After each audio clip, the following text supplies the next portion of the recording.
Salut tout le monde, j'espère que votre confinement se passe très bien parce qu'on a tendance à s'ennuyer très rapidement, ce qui n'est pas mon cas, et je peux vous comprendre. D'où cette vidéo où je vous présente tous mes accessoires high-tech qui ne me quittent pas d'une semelle et qui ne me quitteront pas de toute façon tout au long de ce confinement. Avant de commencer, merci à tous ces médecins, ces chercheurs, ces infirmiers, infirmières qui prennent soin de nous et qui s'occupent d'éradiquer ce salopard de virus. Il n'y a qu'une chose à faire, c'est de rester chez nous, donc restez chez vous. Par pitié, faites-le pour éviter de propager tout ça et que l'on puisse sortir vainqueur contre ce virus. Ça, c'était mon petit message engagé et restons solidaires.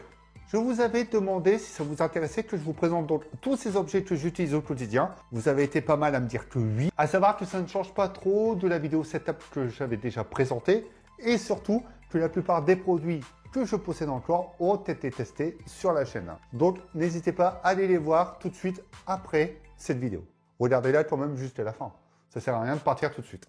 Et on commence avec ce qui me sert pour YouTube, c'est-à-dire ordinateur, écran. J'utilise une tour depuis plusieurs mois. C'est une HP Pavilion Gamer, la G690. Elle est intégrée d'une GTX 1060 avec 3 Go dédiés, 8 Go de RAM en DDR4 que je vais penser à augmenter quand tout ça sera terminé. Un SSD de 128 Go et un HDD de 1 Tera. Et également une AMD Ryzen 5 2600. Tout ça, c'est amplement suffisant pour moi faire du montage vidéo tout comme vous et même de la retouche photo. Et pour l'écran, j'ai toujours le KG1 Series, donc un écran de 24 pouces avec une dalle IPS. Et surtout, c'est un écran 1080p, 144 Hz, 1 milliseconde, pas besoin de plus. Et tout ce qui concerne clavier souris, le matériel vient de chez The G-Lab. La souris modulaire notamment, je l'ai choisie parce que celle-ci me plaisait déjà par le fait qu'on puisse l'adapter à notre main. Et au final, je ne m'en lasse pas du tout. D'ailleurs, je n'ai même pas de douleur, je ne ressens rien à ma main lorsque je l'utilise. Et durant cette vidéo, n'hésitez pas à lâcher les likes, à vous abonner, à partager, mais surtout à me dire dans les commentaires quels sont vos setups. Parce que ça, c'est le plus important. Et j'ai envie de faire mon curieux et de savoir également ce que vous utilisez. Ah ouais. Pour rester dans les accessoires PC ou autres, j'utilise du matériel de chez Aukey. Les lampes de bureau et dont je ne regrette pas du tout d'utiliser au quotidien. D'ailleurs, ça me sert tout le temps. Les hubs USB, etc. Tout provient de chez Aukey. Ce sont des accessoires qui sont excellents pour le prix. Et le casque que j'utilise également, c'est un casque gamer qui provient de chez Aukey. Vous avez tous les tests des produits en vidéo et même des grands déballages. Et si vous avez des questions, n'hésitez pas. Et en logiciel de montage, je suis toujours sur le logiciel Filmora, la version 9 qui est pas mal du tout, simple et c'est efficace. Si vous souhaitez débuter avec un logiciel pas trop cher pour avoir plus d'accessibilité, eh bien franchement, foncez. Je pense que c'est le logiciel à conseiller pour tous les débutants ou pour ceux qui souhaitent avoir un logiciel facile à gérer et qui permet de gagner du temps également sur le montage. Parce qu'il est vrai que c'est ce qui nous prend le plus de temps par rapport à tourner ou faire les rushs. Côté smartphone, retour aux premiers amours, je suis revenu chez Samsung avec le Galaxy Note 10. Il est vraiment bon sur tous les points et je l'ai choisi, ce n'est pas pour son autonomie, parce qu'elle n'est pas excellente du tout, mais c'est surtout pour le stylet, puisque pour la retouche photo avec l'application Lightroom d'Adobe, c'est ce qu'il y a de plus simple et efficace, c'est-à-dire c'est un peu plus précis et ça me permet de m'amuser, de m'éclater encore plus lorsque je fais de la retouche. Mon daily, c'est l'iPhone X. Cela fait quelques jours que je suis passé du côté d'Apple, donc je suis retourné chez Apple pour avoir une expérience et surtout un téléphone secondaire. Finalement, il est passé en principal. Ok, face à mon Note 10 sur la photo, il est un poil en retrait. L'autonomie quasiment pareil. Enfin bref, je fais ma journée avec. Je ne l'ai pas choisi pour ça. Je l'ai tout simplement choisi parce qu'au quotidien, il n'y a pas besoin de demander plus. On fait sa journée avec. Il prend de très bonnes photos et que surtout, ça reste du Apple. Donc au final, on sent la qualité du produit quand même. Après, on aime ou on n'aime pas, je suis ouvert à tous les OS et ça me permet de switcher justement entre Android et iOS quand je le souhaite. Aussi, ils sont protégés par des protections de chez Rhino Shield. Il y a pas mal de vidéos à ce sujet et vous pourrez aller voir ça si vous le souhaitez. Et sachez qu'un code promo est actuellement disponible avec le code Rudy2020. Vous avez droit à 10% sur tout le magasin. Vous prenez ce que vous voulez, vous avez 10% à la fin. Il n'y a pas de petite économie.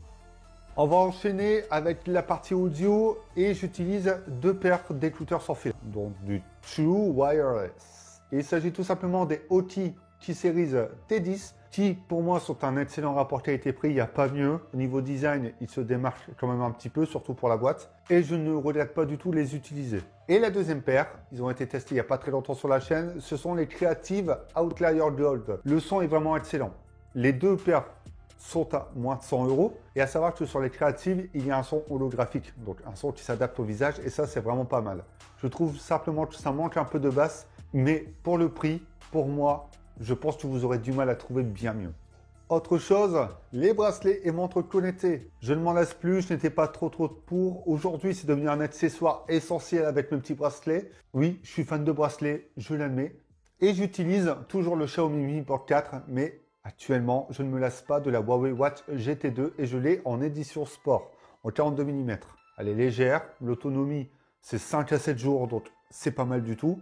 Écran OLED, enfin, tout y est, surtout pour les activités physiques. C'est une montre ultra complète, sauf que l'on ne peut pas interagir avec notre smartphone, comme répondre aux SMS, etc. Par contre, sur la version 46 mm, vous pouvez au moins prendre les appels depuis cette montre. Il y a un micro et un haut-parleur. De quoi être tranquille et décrocher de son smartphone aussi. Et pour la photo, la vidéo, bien évidemment Lumix, depuis des années, j'ai toujours le G7 qui pour moi est l'un des meilleurs appareils photo. Si on souhaite débuter ou même continuer sur YouTube, il est plus accessible par rapport à un GH4 ou un GH5. Ça filme en 4K et j'ai rien à dire sur cet appareil. J'adore l'approche de Panasonic, surtout pour la vidéo. Et c'est toujours un régal de s'amuser avec. Aussi, étant un gamer, j'adore jouer. J'ai une Xbox One, la première génération, ça me suffit amplement. Je ne joue pas énormément non plus, j'ai un ralenti quand même. Et je joue principalement à des jeux solo, je préfère kiffer tout seul, et ouais. Et pour accompagner ça, j'ai une télé UHD de chez LG et une V-Box Miami. Donc ça, c'est mon équipement internet. Concernant l'enceinte Bluetooth, parce que j'aime bien m'ambiancer, j'aime bien danser. Je sais pas si vous voyez, mais ça fait du bien de temps en temps. J'ai la Pure Streamer. C'est une enceinte qui, en termes de design, a tout pour elle. Déjà, moi, ça m'a conquis parce que elle suit très bien avec mon décor, avec mon petit intérieur. Et au final, rien que là, elle a tout gagné. Elle est très polyvalente, radio numérique, radio FM, Bluetooth, compatible Amazon Alexa, une quinzaine d'heures d'autonomie, donc amplement suffisant pour une pièce ou même en extérieur, dans un jardin, pour écouter sa musique, pour se relaxer un petit peu. Il n'y a pas besoin de plus. Et j'ai un setup encore plus important durant ce confinement. Je l'ai depuis des années et il me fait chaud au cœur à chaque fois que je les vois. Ce sont bien évidemment ma famille et ma fille qui sont pour moi les meilleurs compagnons que je puisse avoir durant ce confinement. D'ailleurs, je les embrasse et c'est grâce à eux que tout se passe bien. Pourtant, le fait que je sois enfermé chez moi, à parler à une caméra, bien évidemment. J'espère que cette vidéo vous a plu et j'espère surtout que vous me disiez quels sont vos setups dans les commentaires ou même sur les réseaux sociaux. Instagram, Twitter, j'y suis le plus souvent très réactif. Partagez-moi vos setups en photo et je les repartagerai pour les mettre en avant sans problème. Ça me ferait vachement plaisir de voir ce que vous utilisez au quotidien. Et surtout, n'hésitez pas à liker, partager et à vous abonner à la chaîne Avis Mobile parce que d'autres contenus vont arriver. Allez lire les articles sur avismobile.fr. C'est jamais le mauvais moment pour faire de l'autopromotion. Et nous, on se retrouve bientôt pour d'autres vidéos. Et pendant ce temps, prenez soin de vous, sortez couverts et surtout protégez-vous et protégez les vôtres. C'est très important. Ciao. À bientôt. Je compte sur vous.